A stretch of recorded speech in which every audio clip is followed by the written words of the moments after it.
Magandang araw po sa inyong lahat. Kumusta na po kayo? Meron tayong titingnan itong aircon na ito, oh. Oh, gumagana sa loob. Pero doon sa labas ayaw gumana yung compressor.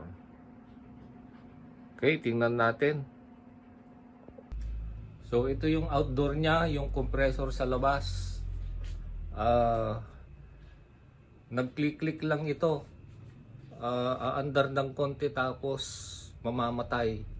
Kaya tingnan natin mga kaibigan, bubuksan natin kung anong diferensya sa loob.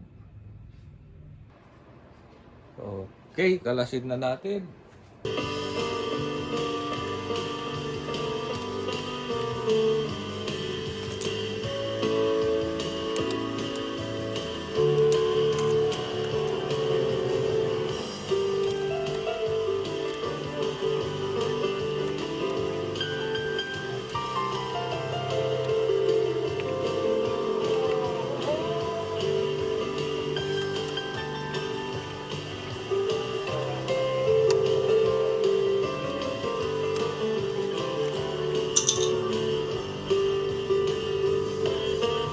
Bali, first time ko makalas ito.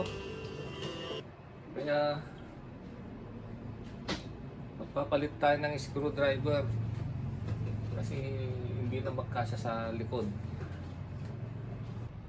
So na po mga kaibigan, nabuksan na. So hanapin natin yung capacitor nito. Okay. Ayan. Ito yung capacitor niya mga kaibigan. Base sa testing, okay naman. Nag-check kami ng voltahe mga kaibigan, pero mababa ang pumapasok na voltahe sa compressor o kaya dito sa unit. Kaya na tingnan namin na yung power supply pa lang problema. So ang ginawa ko ay nag-rewiring po ako. Tingnan natin yung mga kinabit kong wire. So ito po yung outlet kung saan dati may underground cable o wire po na tumakbo dito hanggang doon. So ang ginawa ko ay pinalitan po ng bagong wire na tumakbo doon, papunta doon, umikot po siya doon, ayan po siya, doon umikot doon. Pinalitan ko po yung underground wire na sira, kaya okay na po ngayon yung aircon. Tingnan natin. Ito na siya ngayon po, oh. Gumagana na. Kung napakinggan nyo yung compressor, gumagana na, oh. Ayan. So yun po ang nangyari.